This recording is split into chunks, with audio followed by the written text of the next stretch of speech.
que a palavra de Deus perdoe os nossos pecados. Amém.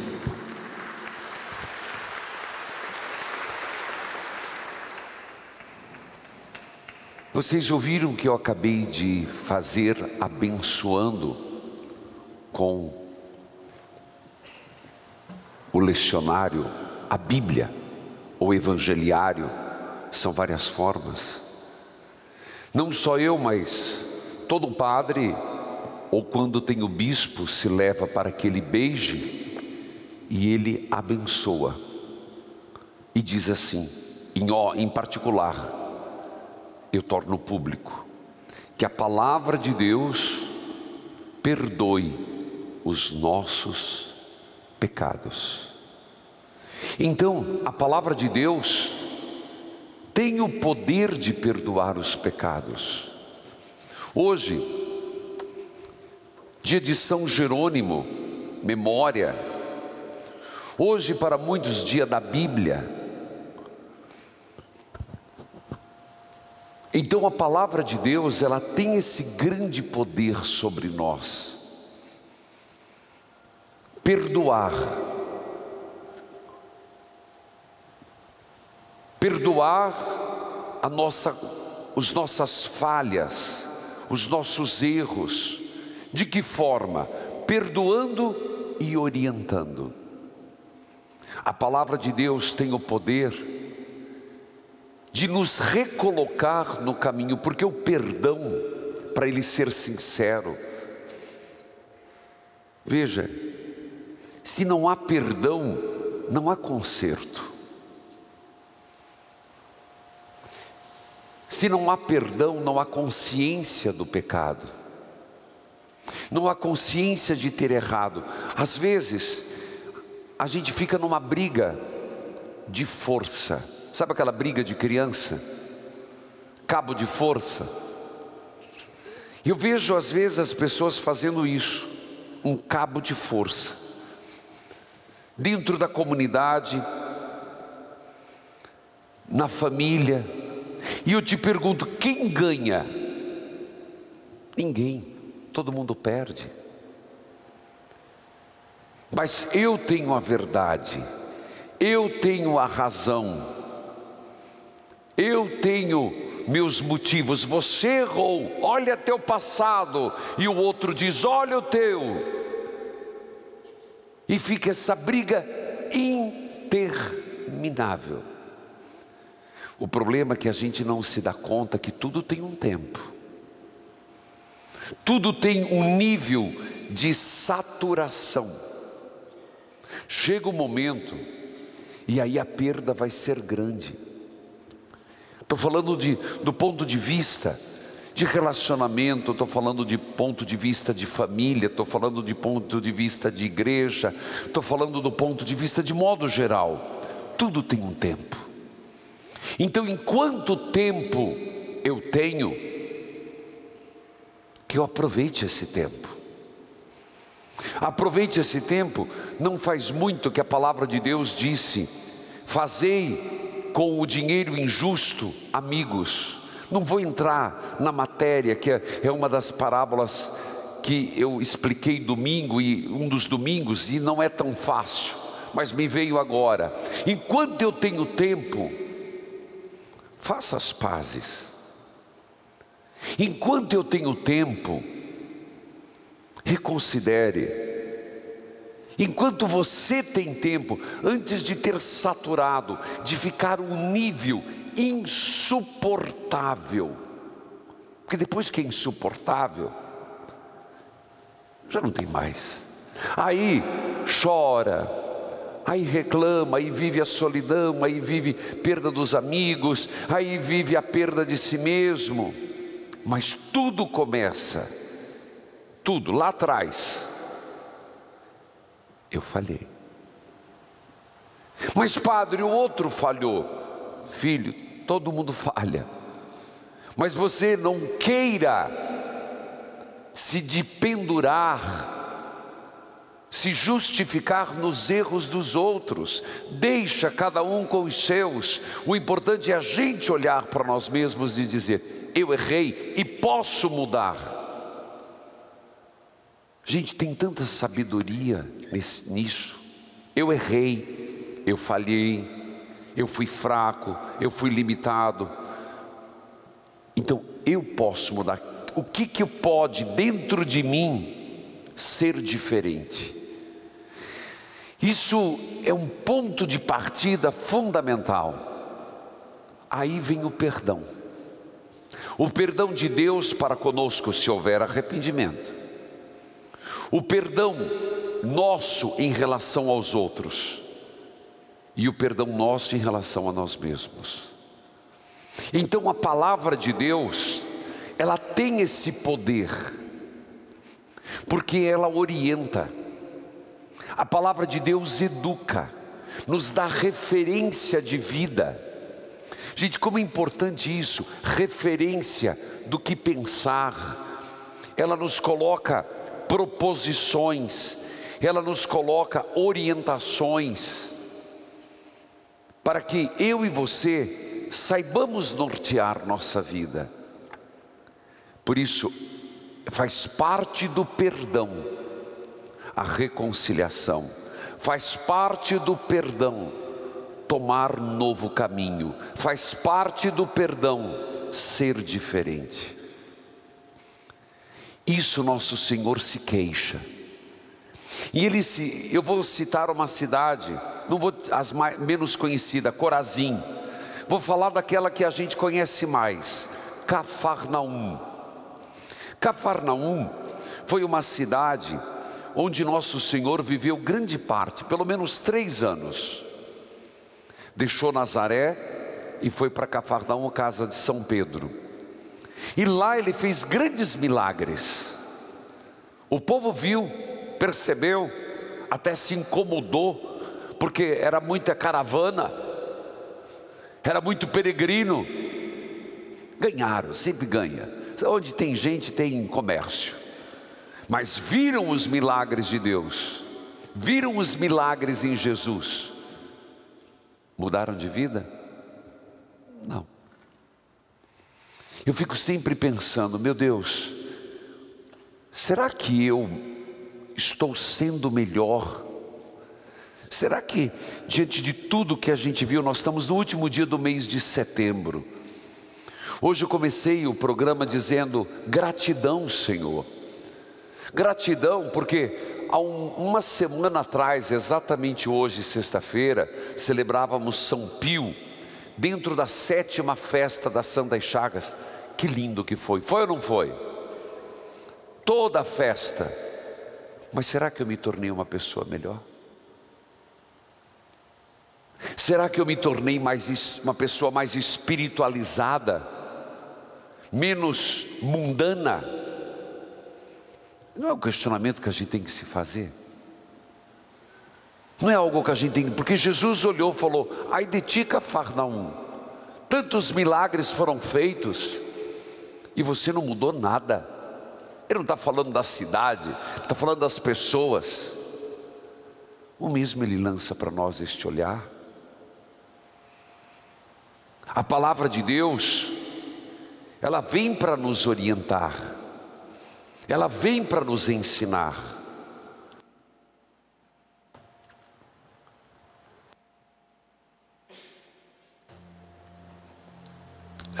Curitiba, né? Olha, esqueceram de avisar para a primavera.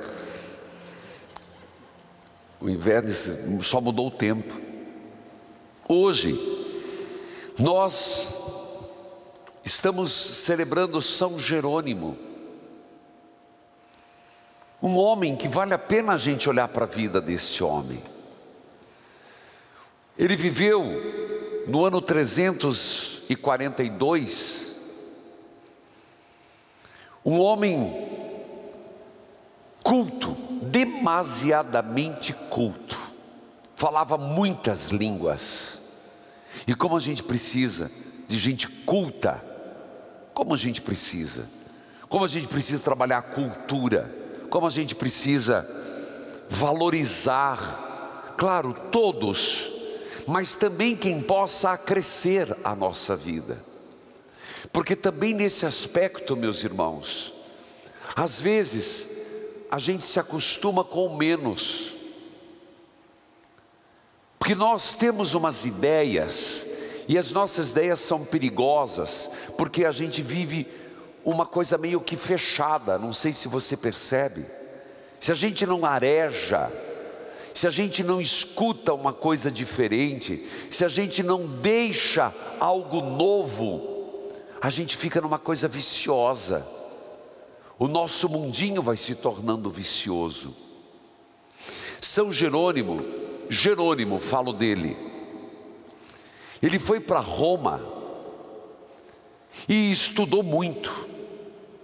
Teve um dos maiores professores da época, Donato, e ele era um homem latinista, conhecia o grego, conhecia outros idiomas, lia Cícero, Virgílio, Horácio, Tácito, mas ele tinha um problema.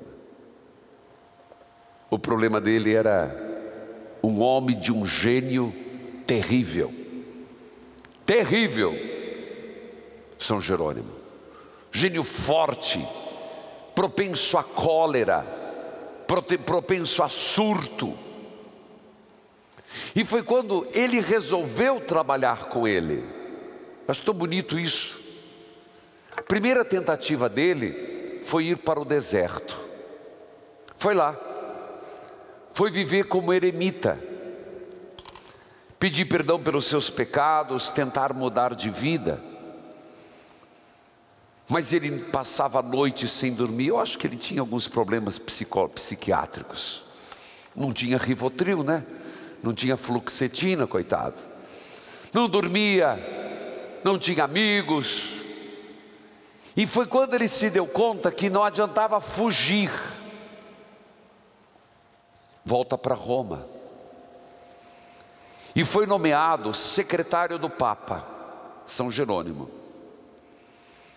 Primeiro, como simplesmente secretário. Ele era leigo. Papa Dámaso, que inclusive é santo, São Dámaso.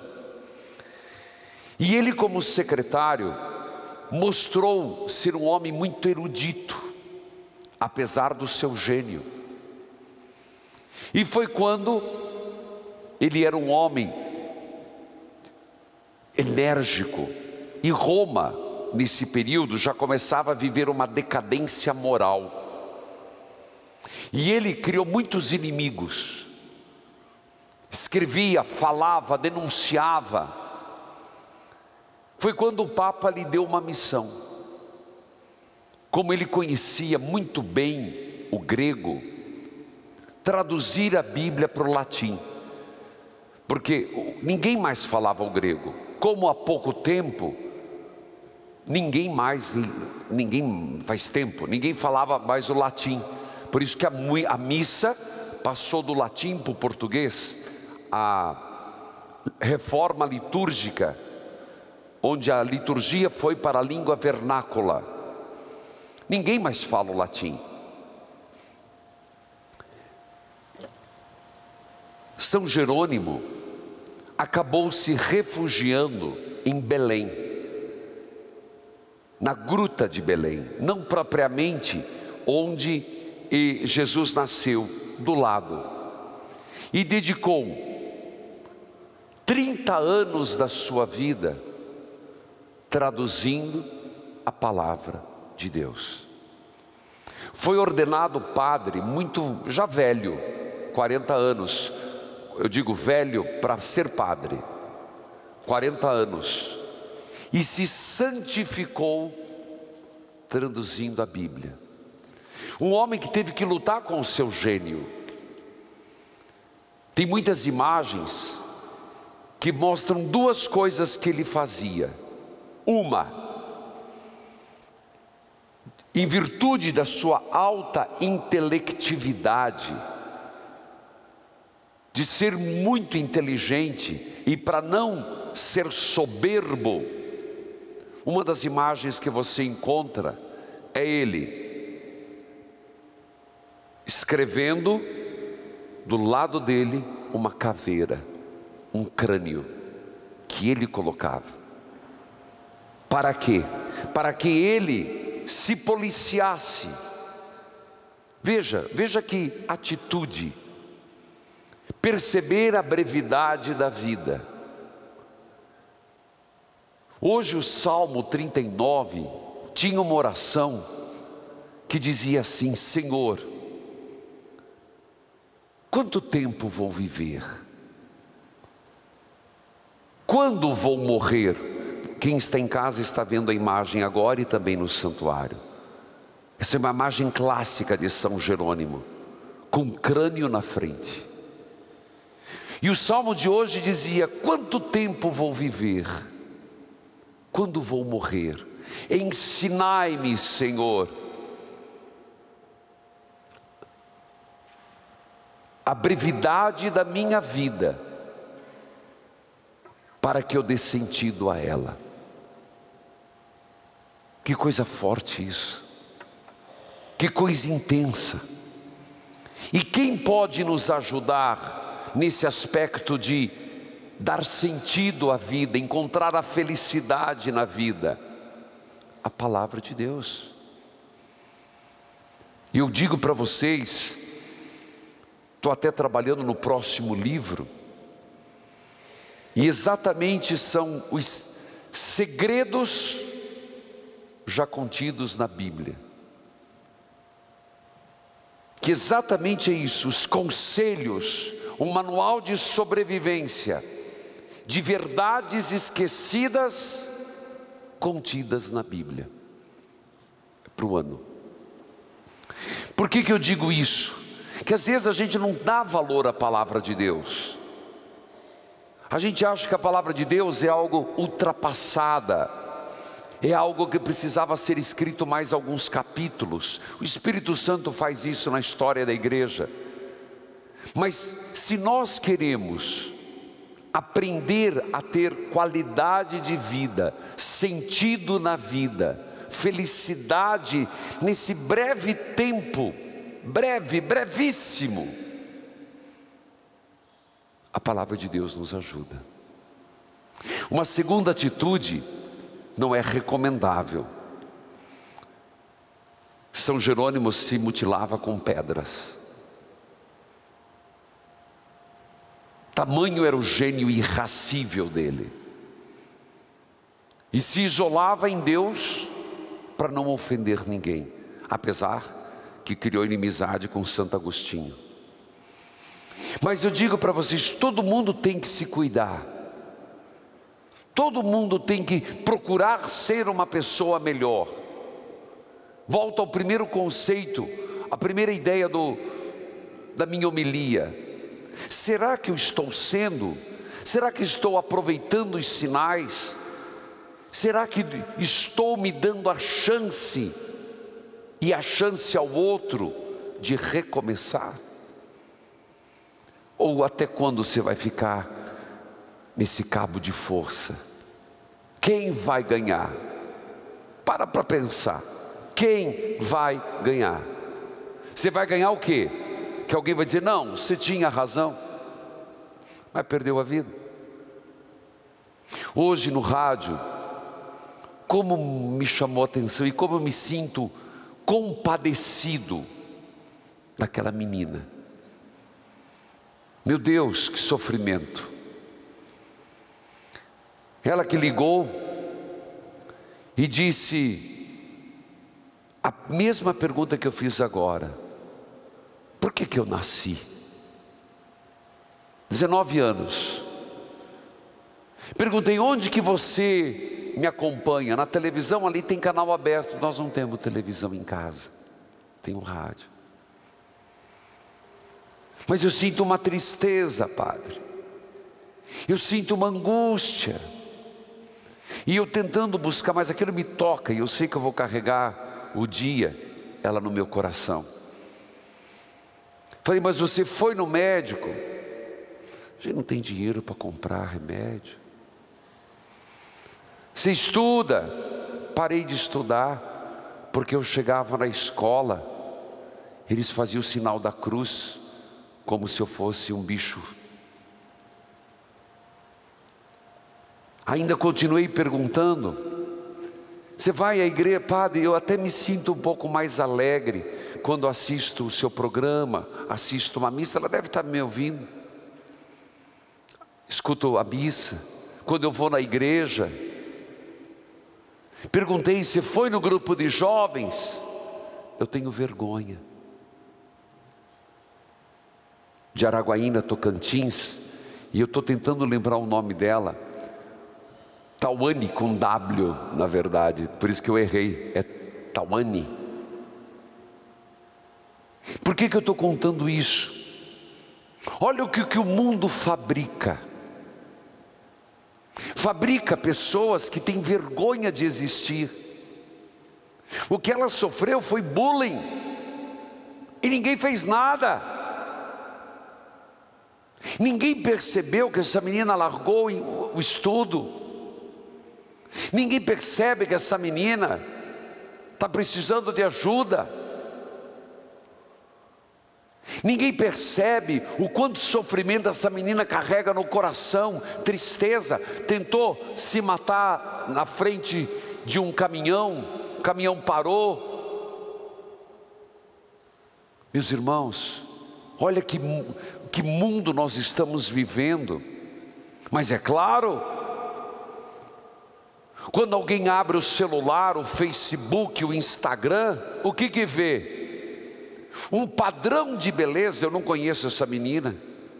Ela diz que se olha no espelho se acha feia. Mas cria-se um padrão que você olha no Facebook, são moças, rapazes, todos no filtro, sem uma mancha, sem nada. Estes teus filhos estão sendo criados assim, no modelo de beleza que não bate com a realidade, causando na pessoa um medo, desespero, baixa autoestima, de fotos em lugares lindos, paradisíacos. A pessoa acorda de manhã, você acorda cheio de remela na cara, toda maquiada, com uma xícara de café. Bom dia. Vai te catar. Esse é o mundo que a gente está vivendo, um mundo fútil, superficial. Isso é perigosíssimo, pais, porque quem não se corresponde a esse padrão de beleza e de vida irreal, cai nisso. E as pessoas são julgadas. Isso é tão perigoso, meus irmãos. O índice de suicídio é grande e aumenta na juventude. Se não corresponde a esse padrão de beleza, e esses relacionamentos fúteis nunca vão constituir uma família, um casamento com defeitos. Seja bem-vindo ao mundo real. Todo mundo tem defeito. Seja bem-vindo ao mundo real. Tua mulher pode não ser perfeita, mas ela está do teu lado. Teu marido pode não ser perfeito, ter erros, ter falhado, mas pelo amor de Deus, supere. Problemas todos têm, supere, caramba. Eu não sei porque nós estamos entrando numa futilidade perigosa. Nunca pense em trocar de relacionamento com o coração ferido, porque você vai continuar com o coração ferido no outro relacionamento. O problema não é a pessoa, é a tua ferida. Se você curar, você vai ver que dá para continuar. O perigo de nós que estamos criando esse mundo imaginário, é que as pessoas não se encontram nele. Nós tínhamos que mudar isso. E começa a partir de mim e de você. De novo, se vocês puderem, reza por essa menina. Padre, o que o senhor vai fazer? Primeiro, acolhi. Segundo, vou rezar. Terceiro, sabe que me dá uma certa paz, que nós temos uma assistência social, a obra Evangelizar, que você ajuda. Já ligaram para ela, e os passos são, e isso, quem acompanha no rádio sabe que isso acontece. Acompanhe a pessoa. Acontece muito isso no rádio. Quando eu me vejo e eu não sei como ajudar na hora, nós temos a responsabilidade social que liga, depois fala com a mãe ou fala com outra pessoa, encaminha para um tratamento psiquiátrico. Nós temos voluntários aqui que atendem, e isso a pandemia nos trouxe. Você vai falar, mas como daqui ajuda lá? Hoje, graças a Deus, a gente consegue fazer consultas online. Então o que eu fico um pouco mais tranquilo, que não é que acabou, amanhã vou esquecê-la. Ela será ajudada de alguma forma. A equipe está em contato. Mas eu só contei esse fato, meus irmãos. Fiquemos atentos ao mundo que estamos construindo. E não sejamos coniventes com ele. Cuide das suas filhas. Cuide dos seus filhos. Cuide da tua família. Porque muitos estão perto de nós sofrendo. E a gente não enxerga. Porque o mundo é muito cruel. Todos nós passamos. Na época não falava bullying. Todos nós passamos por isso. Só que pela graça de Deus a gente sobreviveu. Mas tem muitos hoje que não precisam passar o que a gente passou. Porque hoje nós precisamos cuidar, zelar e fazer ser diferente. Amém.